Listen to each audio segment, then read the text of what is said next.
21 гадзіна, а значыць час распачаць аб'ектыў, дзе навіны па-беларуску і без цэнзуры. У студыі для вас працуе Ольга Старасціна. Вітаю і запрашаю. Смерць пасля рэйду міліцыянтаў. Не пугайте детей, а он сказал: а ну, сука, рот закрой, я тебя сейчас порву. Экспорт падае, нафты менее. Нафтадолары – гэта тое, чым мы зараз выплачваем бягучыя рахункі па замежнай запазычанасці. Яма на яме. 14 сантиметров – это, можно оставить и кола выбить. Берасцейцы знайшлі спосаб, як паправіць стан дарог. Яшчэ адна смерць. У Магілёве пахавалі жанчыну, якая памерла пасля ўварвання ў ейны дом узброеных людзей у масках. Нападнікамі аказаліся міліцыянты, што шукалі забойцаў інспектара ДАІ, якога пазней следчы камітэт назваў самагубцам. Ярослав Стешак распавядзе падрабязнасці. Как будто военное положение у нас тут. У нас как будто, фашисты какие. Уся віна гэтай сям'і прыналежнасць да народу ромаў. Ці, як пішуць у міліцэйскіх арыенціроўках, цыганскае аблічча. Сёння ў магілёўскім пасёлку Грабянёва пахавалі Лідію Юрчанку, якая на мінулым тыдні была ў дома з унукамі падчас уварвання спецназу. Подъехали МАЗы ночью, залетели в масках. Были дома дети и моя мать крестная. Старенькая, она больная, сидела, на них ходила. Они залетели обматами, ногами, по детям, с детей с кровати скинули, и пистолеты к голове приложили. Як распавялі Белсату дзеці, узброеныя людзі ў масках тапталі іх нагамі, перавернули ўсе рэчы, крычалі ды мацюкаліся. Бабушка начала кричать, типа: не пугайте детей. А он сказал: а ну, сука, рот закрой, я тебя сейчас порву. Брат мой, Вова, он сказал: бабушка, помолчи, потому что испугался, что ее начнут бить. А ОМОНовец, самый, такой упитанный, как бы сказать, сказал, типа: а ну, сука, закрой рот, и приложил пистолет к его голове. Потом хлопает дверью, аж дом трясется чуть-чуть так, и все вроде, и ушли они. Сидим под низким шоком. 4 дзяцей ад 8 до 14 гадоў атрымалі псіхалагічную траўму. А бабуля, Лідія Юрченка, адчувала моцныя болі ў сэрцы, а праз 3 дні памерла. Стресс она не выдержала. У нее сначала был сердечный приступ, а потом у нее оборвался тромб в сердце. Масавыя затрыманні магілёўскіх цыганоў прайшлі жорстка, з выламваннем дзвярэй і вокнаў, з пратаколамі аб дробным хуліганстве, са здзекамі ды абразамі. Ува ўсіх мясцовых ромаў стрэс, і ўсе ўзгадваюць падобныя падзеі ў вайну. Забирают из дома, тянут за волосы. Куда? А вдруг они в лес завезли, подстреляли цыгане? Мы цыгане, но мы есть белорусские. Мы, нас дети здесь, мы здесь породились, живем. Мы уже местные. А еще сказали, что надо нам шукать другие места и шукать страну. Нагодай для жорсткіх антыцыганскіх пагромаў па ўсёй Беларусі стала смерць магілёўскага лейтенанта ДАІ Яўгена Патаповіча, якога знайшлі ў лесе застрэленага ў кайданках. Цяпер следчы камітэт сцвярджае, што Патаповіч суіцыднік, інсцэнаваў сваё забойства, а для гэтага выдумаў і даслаў паведамленне, што яго нібыта выкралі цыганы на Чорнай Волзе. Гэта нішто іншае, як распальванне міжнацыянальнай варожасці, таму што мы бачым у Магілёве звыш 100 чалавек затрымалі, па 3 сутак трымалі. Вось сёння да мяне звярнуліся прадстаўнікі цыганскай дыяспары ў Гомлі, якіх таксама затрымалі. Вольга Нечаева і Мікалай Ануфрыяў кіраўнікі грамадскай арганізацыі «Рамана Дром», якая займаецца прававою і сацыяльнай дапамогай ромам у Гомлі. Яны перажылі падобны рэйд зранку ў пятніцу. Вольгу тады забралі ў райаддзел міліцыі, забралі тэлефон, якога дасюль не аддалі. Мне впоследствии угрожали, что вплотную займутся моей семьей. На каком основании? Цяпер гомельскія цыганы рыхтуюць калектыўны зварот у пракуратуру, каб пагромы не паўтараліся. Шмат пацярпелых ад міліцыі давялося пераконваць. Они боятся, чтобы еще хуже не было. чтобы их больше не запрессовали. Раней скаргу на дзеянні міліцыі ў пракуратуру накіравалі магілёўскія і менскія праваабаронцы. Яны падкрэсліваюць, што масавыя затрыманні і жорсткае абыходжанне толькі з прычыны прыналежнасці да народу – гэта дыскрымінацыя, прыніжэнне нацыянальнага гонару і годнасці, а значыць, парушэнне крымінальнага кодексу. Ярослаў Сцешык, Белсат. Праз тыдзень мае адбыцца сустрэча Владзіміра Пуціна і Александра Лукашэнкі. З апошняй іхнай сустрэчы прайшоў амаль месяц. Але падобна на парадку дня будзе тое ж, што і мінулы раз – нявырашаныя эканамічныя пытанні. Беларусь хоча кампенсацыі стратаў, а Расія, відавочна, не асабліва хоча плаціць. Ды нагадвае Беларусі пра яе старыя даўгі. Пра эканамічныя войны саюзнікаў Зміцер Міцкевіч. Міністэрства фінансаў зможа ацаніць страты айчыннага бюджэту ад паступлення неякаснай расійскай нафты толькі па выніках першага паўгоддзя. Аднак за першыя 3 месяцы года Беларусь прадала за мяжу на 11% менш нафтапрадуктаў, чым за такі ж перыяд летась. Да таго ж, у канцы красавіка праз усё тую ж брудную расійскую нафту Беларусь увогуле прыпыніла пастаўкі за мяжу. А пра зняцце абмежаванняў на экспарт Белнафтахім абвесціў толькі напярэдадні. Это огромный ущерб, который нанесен стране. Мы недополучили определенную прибыль, недополучили выручку валютную. Транзит мы огромные деньги потеряли. Это сотни миллионов долларов. У сваю чаргу, у адказ на патрабаванні ўлады ў Беларусі пра кампенсацыю з боку Расіі, прэм'ер суседняй краіны Дмітрый Медведзеў заявіў, што расійскі бок можа ўзгадаць, як Беларусь 7 гадоў таму пастаўляла на захад нафтапрадукты пад выглядам разбаўляльнікаў, а ў выніку Масква панесла немалыя страты. Кампенсацыя Расіі за экспорт разбаўляльнікаў можа складаць каля $1,5 мільярда долараў. Прыблізна такую суму мы не даплацілі на экспартных мытах, калі вывозілі расійскія нафтапрадукты пад выглядам хімічнай прадукцыі. Перамовы ў балючым пытанні правядуць спачатку прэм'еры дзвюх дзяржаваў паслязаўтра ў Маскве.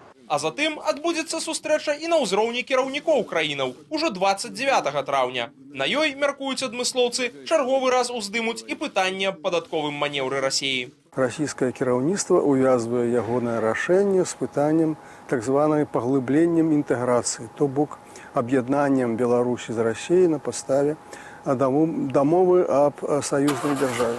Відаць, беларускае кіраўніцтва такі расклад не задавальняе. Пра гэта неаднойчы казаў сам Лукашенка.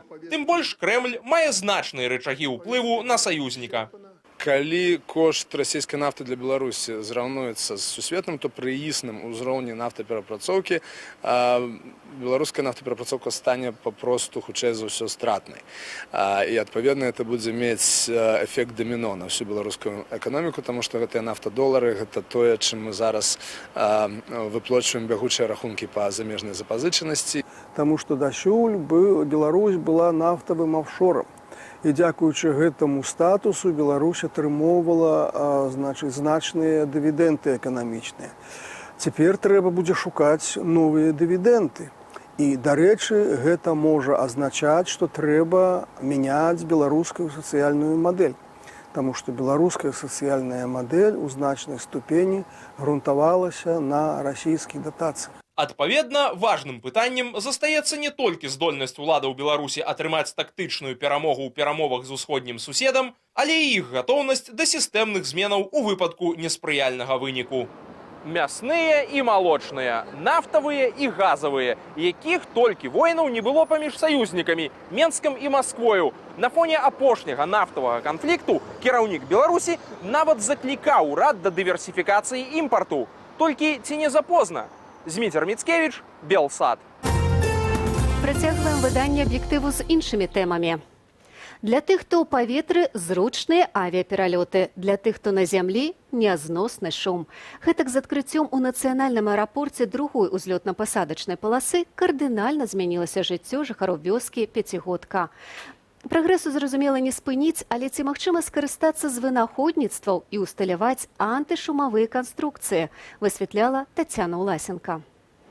На просьбу мясцовых жыхароў мы прыехалі ў Пяцігодку 17 траўня і сталі сведкамі, як верталёт МНС блізу вёскі транспартуе часткі самалёта Ту-134. Увечары адна з тых частак упала на зямлю. Вёска ў зоне падвышанай рызыкі, адразу за ёй пралягаюць трубы газаправоду «Дружба». 10 гадоў таму над Пяцігодкаю пацярпеў аварыю расійскі летак авіякампаніі «СР», а мясцовым дадалася яшчэ адна праблема.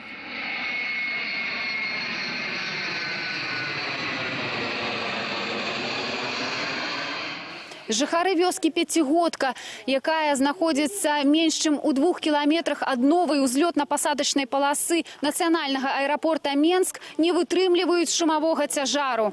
Самалёты прызямляюцца літаральна над стрэхамі жылішчаў. Цярпяць і пенсіянеры, і дзеці. Часамі вяскоўцы здымаюць самалёты, што нізка ляцяць на відэа, каб пасля паказаць журналістам. Вот я сегодня в 1:28 после операции проснулся, самолет летел над самой крышей. Такой гул был, что я подскочил с кровати. Просынаешься и у 2, и у 4. Ну ладно, я, бабуся, понимаю что-то. Покручусь. Бывает засну, бывает не.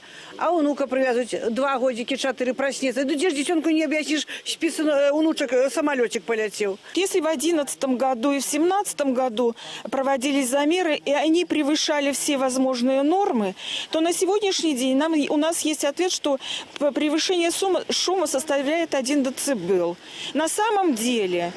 Мы считаем, что это не так. Яшчэ на стадыі праектавання ўзлётна-пасадачнай паласы прадугледжвалася адсяленне вёскі. Пацвярджае гэта дакумент канвенцыі СПА за 2011 год. У адказе адміністрацыі Кастрычніцкага раёну за 2017 год неабходнасць усталявання антышумавых канструкцыяў для жытла. Чаму дасюль для жыхароў не ўжылі ніякіх ахоўных захадаў? Чтобы сейчас ответить на этот вопрос, мне нужно неделю, чтобы разобраться, чтобы поднять все документы, чтобы пригласить на национальный аэропорт, чтобы с ними все полностью отработать, когда проводились там обследования. Чыноўніку патрэбны тыдзень, а новая паласа ўжо запушчаная. Юрыст Григорый Фёдораў раіць жыхарам Пяцігодкі не здавацца. Права на ахову здароўя ды спрыяльны асяродак гарантуе Конституция Беларуси. Если была процедура ОВОЗ, то потом была государственная экологическая экспертиза. Законодательство позволяет обжаловать заключение государственной экологической экспертизы. Если отчет об ОВОЗ или это заключение удастся, например, обжаловать в суде, предположим, да, то в этом случае автоматически объект нельзя будет эксплуатировать. Пакуль жа рэчаіснасць такая, што самалётаў над вёскай можа рэзка паболець, бо неўзабаве першую паласу закрыюць на рамонт, і ўсе летакі паляцяць над Пяцігодкаю. Блізкасць населеных пунктаў да аэрапортаў праблема агульнасусветная. У Бельгіі за просьбою грамадзянаў улады адмянілі начныя рэйсы ў нацыянальны аэрапорт Брюссель, а паштовая кампанія DHL, якая выкарыстоўвала яго ўзлётна-пасадачныя палосы, перанесла бізнес-актыўнасць у Дрэздэн, пазбавіўшы гэткім чынам аэрапорт вялікіх прыбыткаў. Тацяна Уласенка, Белсат. Пад хэштэгам «Ямы Бреста» знойдзем у інтэрнэце безліч выбоінаў і пашкоджанняў дарожнага пакрыцця. Гэткім чынам кампанія за свой горад збірае ад берасцейцаў скаргі і накіроўвае іх выканаўчай уладзе і ў Дзяржаўтаінспекцыю. Праблемы дарог знікаюць за рэдкім выключэннем. Як працуе спосаб берасцейцаў, распавядзе Юлія Цяльпук. Пасля дажджу усе яміны выглядаюць аднолькава. Глыбіню праблемы ў адным з берасцейскіх двароў на вуліцы Маскоўскай кіроўца Валянцін Лазаренкаў вымяраў лінейкаю. 14 сантиметров это, можно оставить и коло выбить. Это же центральное место. Вот супермаркет «Алми». Это площадка специально оборудованная для машин. Гэтая яміна ў ліку 1001 яшчэ не напраўленых у берасці да тысячагоддзя гораду, якое святкуюць у сярэдзіне верасня. Падобныя выпадкі збірае група берасцейцаў, аб'яднаная ў арганізацыю «За свой горад». Праз сваю старонку і сацыяльныя сеткі актывісты месяц таму абвесцілі кампанію «Ямы Бреста». Мы кожны тыдзень, кожны 10 дзён прыкладна збіралі вось гэтыя фотаздымкі з хэштэгам «Ямы Бреста», апісанне і складалі такія комплексныя скаргі і накіроўвалі іх у ДАІ і брэсцкі гарвыканкам. Яшчэ нядаўна на вуліцы абаронцаў Айчыны ў Берасці быў супрацьстанкавы роў. Гэтак мясцовыя назвалі ўчастак дарогі, які гарадскія службы зашылі праз тыдзень пасля скаргі ў межах кампаніі. Вайна за выжыванне на гэтым адрэзку скончылася, але горад багаты на іншыя. Хожу пешком во дворах капец. То есть, Плохо, очень плохо. По Янке Купалы, около дома 100, где самые гаражи, аптечные склады. Недостаточность финансирования, мало предприятий, которыми этим занимаются. Есть монополисты, которые у нас занимаются только этим. Это 2 предприятия, насколько знаю, Белавтодорсервис и Steam.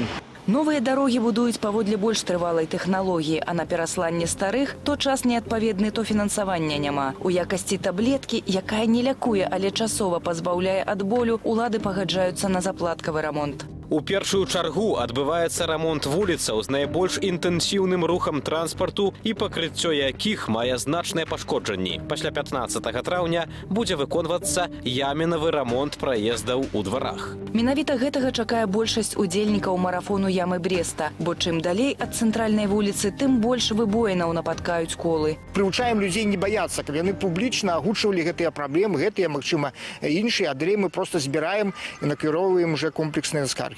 То есть мы таксама призываем людей до активности своей деятельности. Магчымасць уплываць на наваколле даюць яшчэ 2 інтэрнэт-платформы краіны. Дзяржаўны праект «Мой город» под адразам 115 Бел и проект «Зручный город» Petitions By. Если раньше вы позвонили условно в ЖЭС, там сказали «плохая дорога», вам сказали мы что-нибудь сделаем. На этом все останавливается.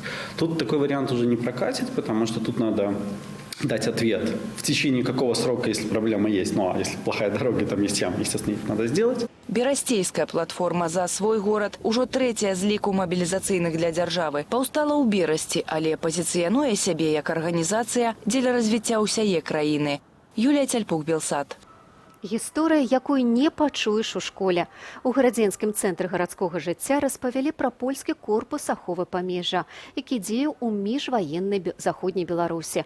У шэрагах польскіх памежнікаў служыла і нямала беларусаў, якія са зброяй у руках сустрэлі агрэсію Трэцяга рэйху і Савецкага Саюзу. Чым скончылася гісторыя КАП на тэрыторыі Беларусі, гэта жорсткія баі, але гераічныя баі, бо 17 верасня мяжу перакрочылі савецкія памежнікі і вялікая колькасць пехоты савецкай, але таксама пры падтрымцы танкаў. На стражніцах звычайна было 12-20 чалавек. Але ні адна стражніца не адышла без загаду, яны ўсе гераічна змагаліся. Пасля 17 верасня 1939 года Чырвоная армія асаблівым чынам ставілася да жаўнераў корпусу аховы памежжа. Іх успрымалі як слупы польскасці, і таму іх нярэдка забівалі, а лёс шмат якіх сем'яў скончыўся ў казахскіх стэпах або ў далёкай Сібіры. Наведнікі лекцыі мелі магчымасць пабачыць міні-выставу здымкаў часу Другой сусветнай вайны, а таксама паглядзець на адноўленыя вайсковыя мундзіры жаўнераў і афіцэраў корпусу аховы памежжа. Імпрэзу зарганізавалі гарадзенскі цэнтр гарадскога жыцця і генеральнае консульства Польшчы. У Берасці перапахавалі парэшткі больш як 1200 ахвяраў з габрэйскага гета, забітых нацыстамі. Жалобная цырымонія адбылася на паўночных могілках. Парэшткі вязняў гета знайшлі напрыканцы студзеня падчас будаўніцтва жылога кварталу. Пра размяшчэнне там габрэйскага гета ў часы Другой сусветнай вайны было вядома, але ўлады дазволілі будаўніцтва. Цяпер яго спынілі. Ці будзе яно адноўленае, пакуль не паведамляецца. Фестываль духоўнай музыкі «Магутны Божа» праходзіць у Магілёве 23 раз. Фэст, які 2 дзесяцігоддзя таму паўстаў з грамадскай ініцыятывы і праходзіў пад бел чырвона-белымі сцягамі, цяпер манапалізавала дзяржава, і ён ператварыўся ў зусім іншае свята. Але вернікі працягваюць наведваць імпрэзу. Што іх вабіць, распавядзе Вольга Васильева. У цэнтры Магілёва праходзіць праваслаўная выстава «Кірмаш». Гэта одна из пляцовак духовного фестиваля «Могутный Божа». Проходит акция, одно Евангелие в руки каждому человеку, жителю города. Да и не только, может, приезжих много, да? Во славу Божию, бесплатно, чтобы каждый мог читать Слово Божие, благую весть. Усе астатнія пляцоўкі фестывалю музычныя. На плошчы Зорак штодзень з 18 до 26 траўня. У дзень выступаюць магілёўскія артысты, а ўвечары госці фестывалю з іншых краінаў. Спявачка Арыядна прыехала з Рыгі, дзе яна працуе настаўніцай англійскай мовы і кіруе хрысціянскім крызісным дзіцячым цэнтрам. И через песни я могу передать то, что может помочь, потому что столько в мире тьмы, столько в мире грусти, столько в мире печали, люди не знают выход. Іншая удзельніца фестывалю, спевачка и скрипачка Ганна, приехала из Израилю. Также в моей жизни была очень тяжелая болезнь, Бог исцелил.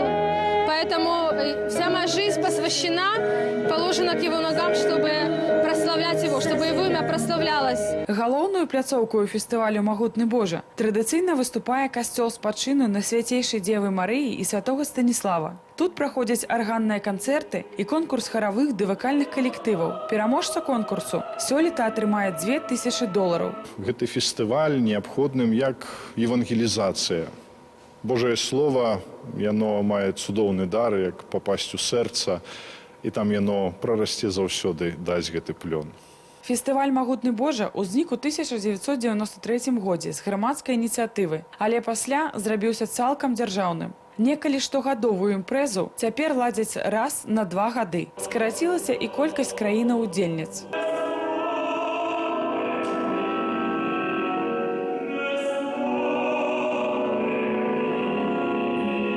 У ранейшыя гады на фестывалі выступалі Ганна Каржанеўская, Зінаіда Бандарэнка, гурт «Уліс». Цяпер шмат каму бракуе той атмасферы. Вітаў дух, Божы дух тут. Людзі спявалі «Магутны Божа». І гэты «Магутны Божа» можна было ў дзень пачуць некалькі разоў. Хор, детки, акапельно. Это был такой праздник для города. Праздник, понимаете, такой вот. Ну, сейчас много, что-то изменилось. «Магутны Божа» – адзіны фестываль духоўнай музыкі на Магілёўшчыне за 2 дзесяцігоддзі цалкам змяніў сваю афарбоўку. Але мэта ягоная засталася тая самая – аб'яднаць у музычнай творчасці праваслаўных, каталікоў і пратэстантаў. Ольга Васильева, Магілёў. У мяне ж на сёння ўсё. Прыемнага вам вечара і беражыце сябе.